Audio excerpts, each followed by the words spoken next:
Hello ladies and gentlemen, here we go. Finally we got it. We have Genesis 2013, January 13th. Did this show do well? Did this show, was it crap? I'm about to tell you my humble opinion about it. Let me give you a little something. It was hard for me to see this Genesis because I was having a problem with my internet connection. I could not see all of it. So I finally got a chance to see some of it. The remaining parts I couldn't see earlier today. I was not too happy. The bits that I missed, which is about 40 minutes of the beginning, I was really having a problem. There was an outage in my area. I was hoping it would be better than what I saw later. It was. Opening up the show, we got the tag team championships between Morgan and the Organ and between Chavo and Supermet. Why? I'm saying this right now. Why are you teasing, TNA? Why are you teasing that Morgan is going to go somewhere when you don't let him get a win? Morgan was the one who was the most dominant of the entire thing. He was more dominant than Supermet. He was more dominant than Chavo. He was more dominant than the Organ. He was more dominant than anyone there. And the one who jobbed was the Organ.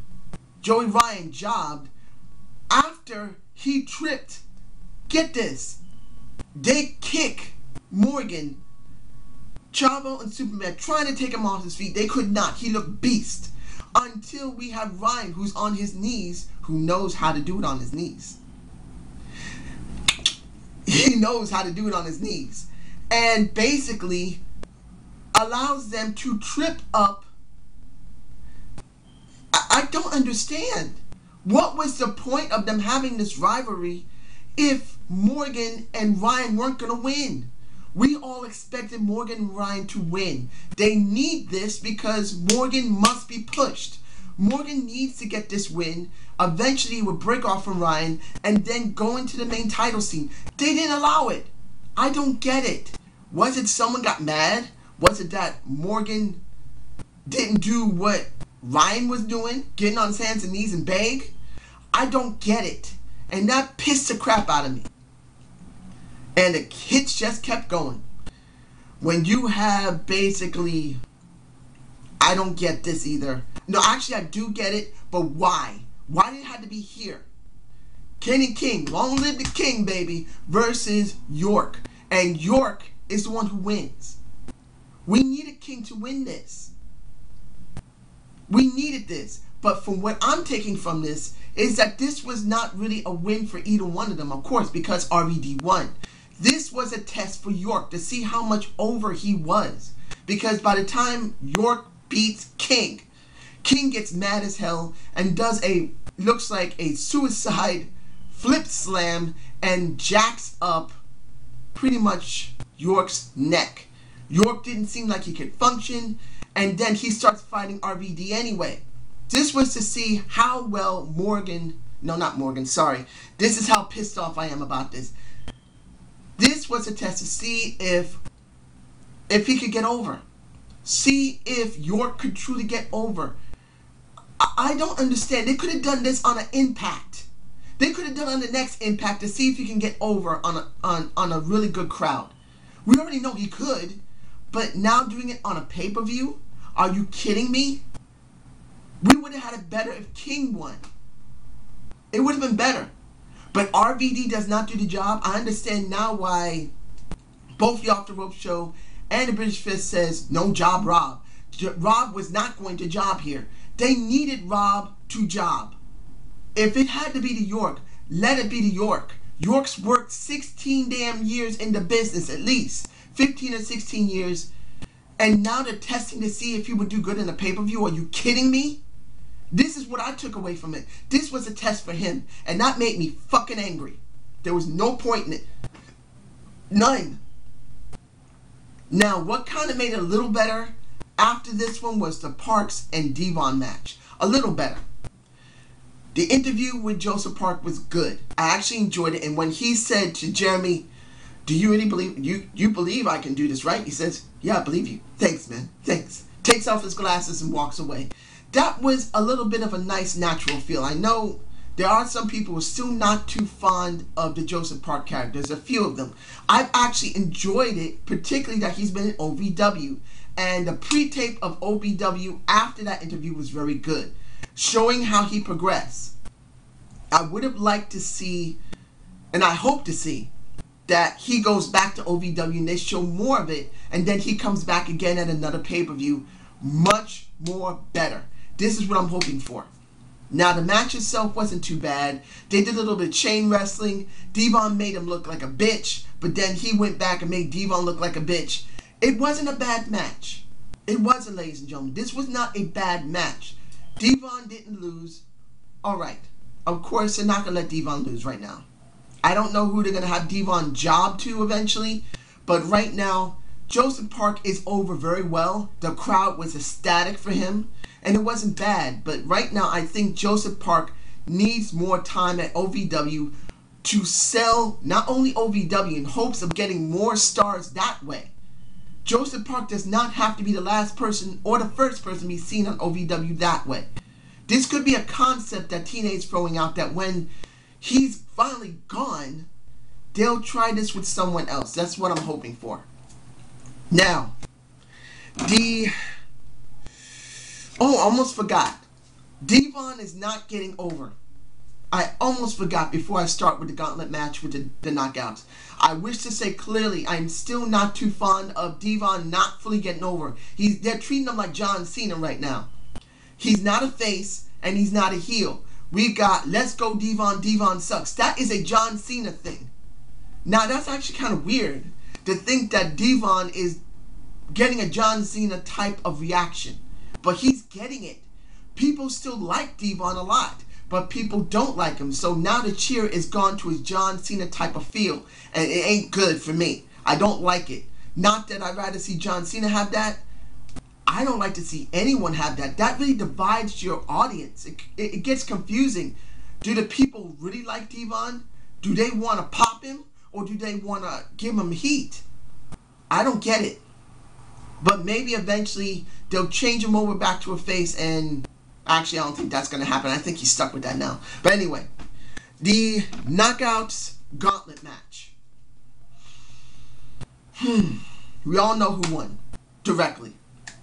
I'm going to say what was going on during it, and then I'll have my feelings about it. We had Tessmacher versus Gail Kim. And I'm going to say this. One, it was damn short. That sucked. Two, my brothers and sisters, I'm taking you to church. I'm not Christian, but like I said, I found neighbor man belief, but I did get raised somewhat in the church.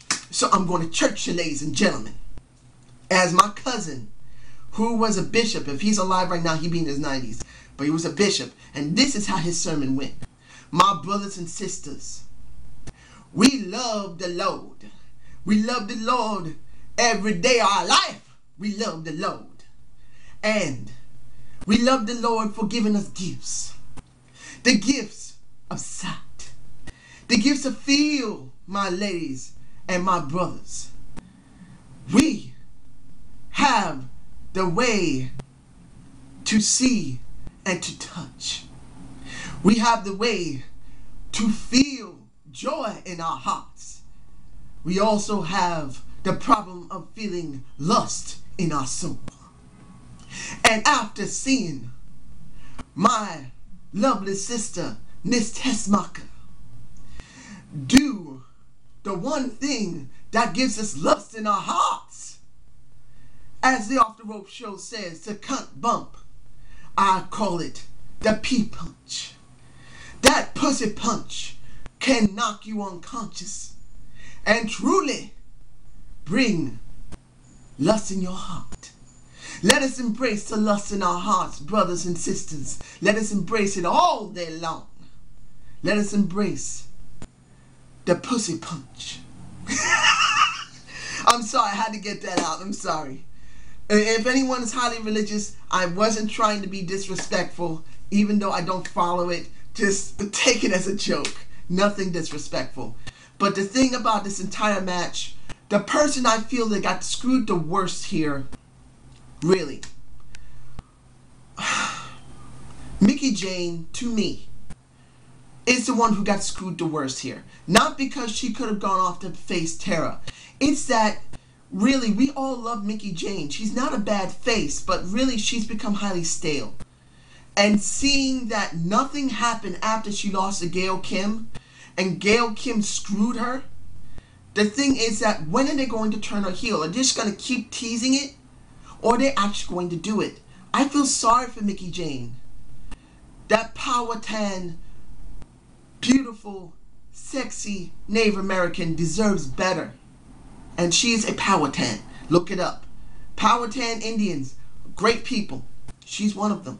And I feel so sorry for her right now because she has, I really feel she's being lost in interest. She may have got pops, but just felt empty. And then seeing an easy win at the end for the one we expected that was going to go after Tara. I don't even want to say her name. And I don't hate her. She has a nice body. She's very good on the mic compared to most. But really, that was the most easiest win. I gotta say her name. Velvet had such an easy win. There was nothing there. This made it almost completely meaningless. Even the fun part of the punch didn't really save this for me. Really did. It felt empty. It really did. Now, the next thing, which made me happy, Christopher Daniels as well as Kazarian doing their interview. I enjoy the interview from Christopher Daniels because he just is a good heel. He is. Hearing that Kaz became a manager for one night only, I don't believe that. I think he's going to keep doing that manager bit, which I wouldn't mind seeing Kaz as a manager. I always said there's nothing wrong with Kazarian, but the one who's a much more stronger heel that should be more presented is going to be Christopher Daniels. Going up against James Storm and then winning over James Storm was a good thing. For the simple thing is this. Now the champ is going after someone new. We've had the same people doing this in the main event scene, doing this in the mid-card. I'm glad to see this. I'm glad it's being done. Now, I'm going to get rid of this one first. Doc and Sting. Match wasn't bad, but it would have been better if Aces and Eights came in before the match was over and interfered. Seeing Sting win, there was nothing over adversity for him. He did get his ass kicked, but it wasn't enough. Sting wins, Bully Ray comes in to cover his ass and have a nice handshake and they leave. Really, I'm not too fond of this. This is just crap. Aces and Eights have become totally flat. There's nothing there. It's over. Unless they somehow, like I said, and what needs to be done after they do this new 4 pay-per-view a year thing, and I found out now, thank you Slick Daddy for the information you gave about them doing supplementary pay-per-views on Fridays. I looked it up. I don't know if that's going to work or not, but the 4 major pay-per-views are a good thing. I don't know about the supplementary ones they're going to be doing. If it's not every Friday, it's every other Friday or whatever. I really hope they only do once every other month. But anyway, Brooke Hogan with Bully Ray. I didn't want to put this one first because I just didn't want it in order. Seeing Brooke look damn good. She got some thick ass legs. That's some good genes you gave Hulk Hogan. Thank you. She looked good. Seeing this segment, it's no different than any other segment you've seen of a couple that's going to get married just before the next show. It isn't any different. But I can say the feel of it is a little more organic. The way Bully Ray talks, he's more of a no-nonsense type of person. Now, I'm not saying that it's 100% natural. No. But to me, it felt a little more organic than what I've seen from like ODB and Eric Young and what's going on with John Cena and AJ and everybody else that was in WWE. It feels just a little bit more organic. Just a little. Maybe it's because it's Bully Ray. We wouldn't expect Bully Ray to be doing this type of thing. Doesn't mean he's doing it well, but it is different in a sense. He is over with the crowd. He is a face now. He transitioned from a betweener to a face. He has. Seeing that wasn't too bad, and then seeing him taking pictures of everybody, and Taz kind of messed up, saying, "Oh, he didn't turn on the record." Taz, that was stupid, man.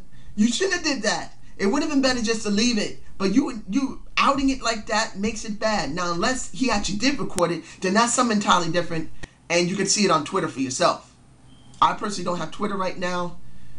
I've had a lot of things that's been going on, so I have not gotten a Twitter account. I eventually will get one, and I'll probably leave it in my description. But you know what? Taking away from what Taz did, it wasn't that bad, and it felt a little organic, like it was a little real, natural. Finally, the elimination triple threat for the World Championship. The best match of the night. We can honestly say that. The crowd loved it. The people, I'm sure, at home loved it. It was actually very good. Seeing Jeff Hardy having to rise to adversity makes sense. The thing that really made the show was not Jeff Hardy. It was the interaction between Rude and Austin Aries. There is no way you can say Jeff Hardy was the one who made that match. It was Rude and Aries who made that match. It was. There is no way that Jeff Hardy made that match. I enjoyed the interaction between the two, just like Daddy said, like the Odd Couple. I was doing Laurel and Hardy or Abbott and Costello. They were a little bit more slapstick. That's how I felt when it came to it. It was, who is the one who was more slapstick? Abbott and Costello had a little bit more, no. Laurel and Hardy had more slapstick than Abbott and Costello. So that's how those two feel to me personally. So I did enjoy it. Now, seeing that Rude finally turned on Austin Aries later made it very good, made it very clear that there was all bets are off. Then Austin Aries thought he eliminated Rude, and pretty much, that was a surprise to see that both of them won it, and it was Austin Aries versus pretty much Jeff Hardy. Jeff Hardy wins, end. People loved it. But the thing that gets me, a couple of things in this match that got me. Well, at least before the match. One, why didn't JB say Rude and Austin Aries were former world champions? I don't understand why they didn't do that. That really took away from the feel of that match. I wanted to hear Robert Roode from Canada, the former world champion Robert Roode from Canada. And Austin Aries from where he comes from, I think he said Virginia or Georgia, but whichever. I wanted to hear that. Next, the ref only held up the old original title, not both of them. What, he didn't have any strength in his arms to hold up both titles? Maybe it's about 30 pounds worth of weight.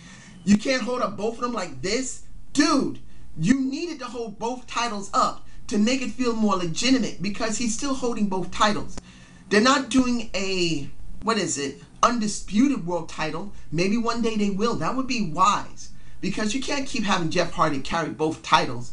Make an undisputed title, which has it on there, and then merge the titles together. It's better. But the ref didn't hold up both titles. He only held up one. And it felt empty. It did. If anyone else didn't feel empty about it, leave a comment below. I want to hear everything you think of this Genesis. But that bit just didn't feel right to me. You want to have this feel of both titles being protected and basically fought for. If it's only one title, then why do you have two? Get rid of that funny ass title and just go back to the original. Go back to the original, because it's not getting over. So how do I rate this match? How do I rate this show? The match, like I said, was the match of the night, and it was the best one out of the entire lot. This show was a C+ show. There's no way I'm giving it a B solid show or a B minus somewhat good show. It was a C+ show. It was not that great. It wasn't. I was hoping for it to be at least a solid B. It wasn't an A show. I was hoping for that. I ain't get none of that. I had that feeling when I said about how the scheduling for TNA was going to be, that this might be just above filler. It wasn't even above filler. Really, above filler for me would be a C-. That wasn't even above filler. That was just total filler. It didn't feel right. And even though you had the good match with Hardy, Rude, and Austin Aries. Really, there wasn't much there. I'm saying a C+ show, really. It was very disappointing. If anyone else feels that something else was there that I'm missing, please tell me. Then I might go back and take a look at it and say, oh, they're right. That's what I want to hear, because it just didn't feel right to me personally. This was like TNA, now that they decided to do Lockdown, they were focusing only on Lockdown and what's going to happen on the next Impact so they can start building for it. So really, this pay-per-view was like not even just a throwaway pay-per-view. It was like they didn't even want to do it. Really, they had to do something for the main event. Yeah, Aces and Eight is crap. The tag teams is crap. The gauntlet match was crap. The X Division was crap. Really, I didn't really feel anything very good. I admit Daniels and Storm match was good. Between all the matches, the main event match and the Daniels and Storm match was not bad at all. And I'm not taking anything away from Kenny King and York with RVD. That wasn't either bad matches, but the way the ending was not great. I'm sorry. You got to see all of that. Yeah, the crowd cheered for almost all the matches, but it just wasn't enough for me. So I'm just going to leave it at that. And I hope you liked this Zane's View. Please subscribe and comment to my channel. And I will be getting my Raw out as soon as possible. Have a good day, ladies and gentlemen.